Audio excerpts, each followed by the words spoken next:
In today's video, we're going to talk about market sizings. And real quickly, for those of y'all who don't know us or who are new, my name is Neel. And I'm Rohit. And we've both gotten offers from big three consulting firms.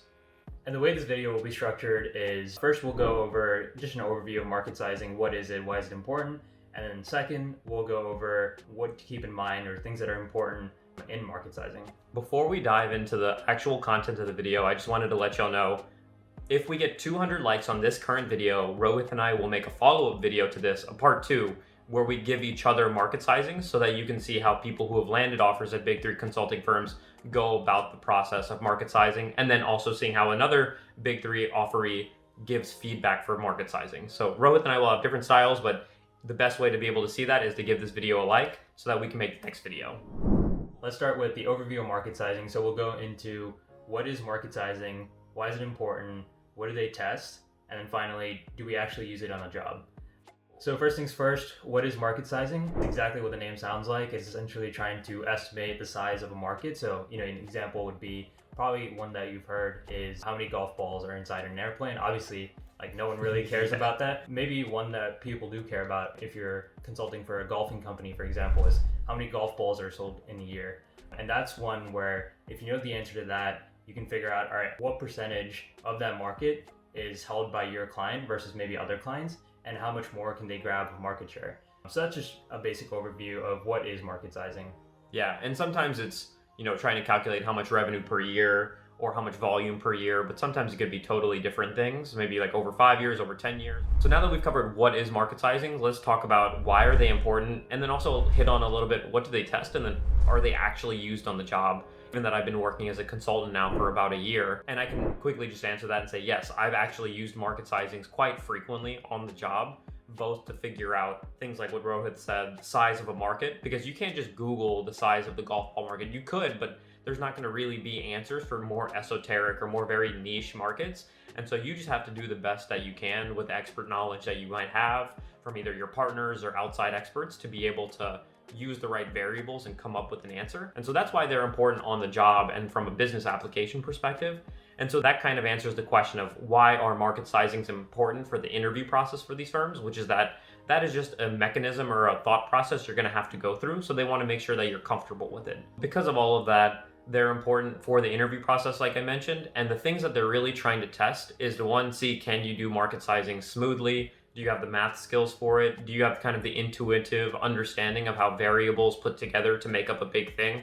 Because oftentimes market sizings are kind of visualized as a big, long equation where you have a bunch of different inputs and then the final output being the market sizing, which of course, if you think about how a consultant might do it, they might do it in Excel. So you're going to have a bunch of different cells where you have kind of blank numbers, but you need to know what that overall outline is before you dive in, so that you know both that you're going in the right direction, that your partner, your manager, your supervisor might agree with, but then also so that you have a clear roadmap of the kind of variables or on information that you need to go and figure out either, by Googling, by estimating yourself, or by talking to experts. And so that's kind of the overview as to why they're important, what they test, and then most importantly, do you actually use them on the job or not? Which again is, yes, you use market sizings on the job pretty frequently as a consultant. All right, now for the second part, we're going to go over things that we think are important for market sizing and things that you should keep in the back of your mind when you're going through this process. And so specifically, we'll go over overviewing the process before you actually market size and the logic behind it. Second, being quick with math.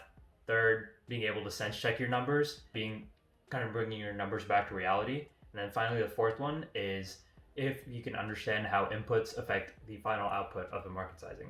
That being said, let's go into the first one, which is overviewing the process before you actually go into it. And so what I mean by that is when you're market sizing, there's usually a lot of different variables when you go from the beginning to the end. So let's say, the number of golf balls that are sold in America in a year. You would probably start with, the number of people that live in America, and then finally go down to, the number of golf balls. In between that, there are many different variables, right? Like how many times does the average American play golf would probably be one of the variables in between that whole equation. So what you want to do in this part is really start from the beginning and outline to the interviewer what the different steps are for you to get from the beginning to the end. And then once you do that, you can plug in all the numbers, and it's just like dimensional analysis. You just multiply every number along the chain, and then you get to your final answer. And the reason that what Rohit is saying with overviewing your math for the market sizing is important is two reasons. The first one is, think about it from the interviewer's perspective. If If you were the interviewer and your interviewee just starts immediately diving into a market sizing by multiplying a bunch of numbers together without you knowing where they're going, you're not going to know, one, if they're going in the right direction, and two, if they're going to mess up at some point. Then it's going to be kind of awkward to correct them and trying to backtrack and all of that kind of stuff. And then two, that just like high level thinking of being able to plan out your plan of attack before diving in is something that's important with consulting and something that they want to see you're able to do in the interview process. So that's why it's important, because imagine if you're an analyst, you have a supervisor, you're wanting to do a piece of analysis. If you're able to, before diving into that piece of analysis, overview what you're planning on doing with your supervisor, that supervisor who has often probably done that piece of analysis before or whatever, but just has much more constrained time than you do, they'll be able to say like, yeah, that's perfect, go do it, Rohit. Or they might say like, no, Rohit, like the thing that you're doing in between the third and fourth step needs to change, right? But if you just dove in, like they wouldn't have been able to do that for you, and you would have wasted half a day or a day doing something that they could have easily corrected if you verified with them beforehand. So that's why providing that roadmap is really important. So next, diving into the second thing that you should keep in mind when doing market sizings is being quick with your math. And really what I mean by that is that it is a time for you to be able to show off that you are good at math and comfortable with numbers. In market sizings, you're gonna have to be doing a lot of things. So if you're able to get good at mental math, which you can practice totally before your interviews and as your interviews come closer, then that just allows you to be able to, one, like be better at all of the other aspects you're gonna have to do, you know, thinking about the roadmap, trying to be presentable and client friendly, as well as multiplying numbers, because then that'll leave more space for you to be able to do the things that we're gonna talk about later on, which is reality check your numbers, and then being able to see how the inputs affect the outputs. So that's why it's important for you to be good at math, but you know, probably no new information for those of y'all who are preparing for consulting interviews right now. So the third part is sense checking your numbers and bringing your numbers back to reality. So in many cases, hopefully this doesn't happen, but you might make a mistake in your market sizing when you're doing the math. In that instance, you want to make sure that you're kind of sense checking the numbers as you go through. So sometimes a number might be wildly big or wildly small, because maybe you multiplied by 100 instead of a 10. And so in that case, you want to make sure that when you come to a number, the number seems accurate. And if it doesn't, you want to make sure that the interviewer knows that you know that this number doesn't seem accurate. So you could just say something like, hey, this number seems slightly big. Let me just go back and double check to make sure that I didn't make any mistakes. And so by doing that, you show the interviewer that you're critically thinking about this problem and that you have kind of the intuitive instinct to know when a number is big or small or, you know, just different from what it should be. It doesn't feel, or it doesn't pass the gut check. Totally. Exactly. Yeah, I could give you even an example. I don't know, I'm a little hungry, so it'll reflect in this example, but I was thinking that if we were trying to market size the number of hamburgers sold in the US per year, there's 330 million people in the US, but if you come to a market size that 30 million burgers were sold in the US. I guess first of all, Rohit and I will pause here for a couple seconds. What would you think about that? Like pause the video here and think about what you would think if an interviewee that you were interviewing said that 30 million burgers were sold in the US per year, and why would you think that?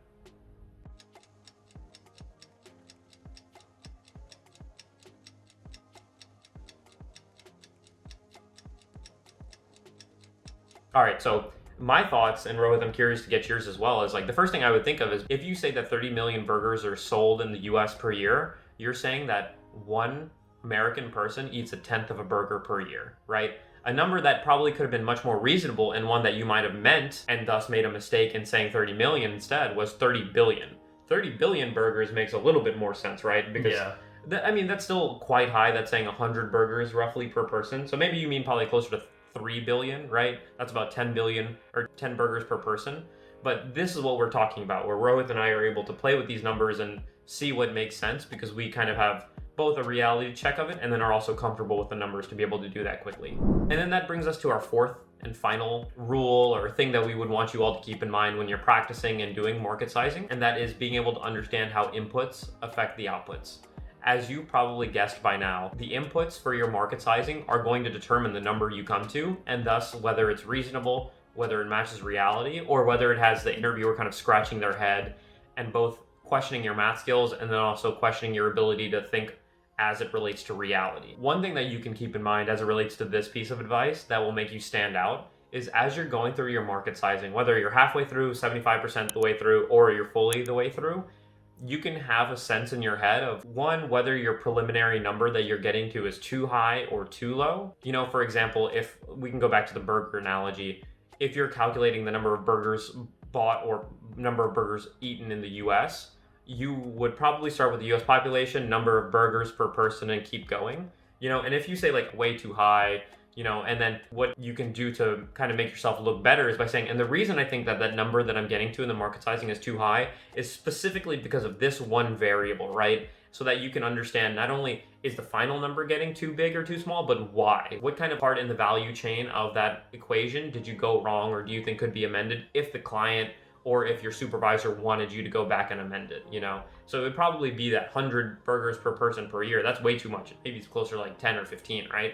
So that is an area where one, you can show off your math skills, but then two, also be really intentional about proving to the interviewer that you know how all of these numbers connect together and end up in the final market sizing that you'll be getting to. One thing I'll add on to that is, say you have a market size where you're trying to estimate revenue, and you're doing this for a company with the goal of increasing their revenue, right?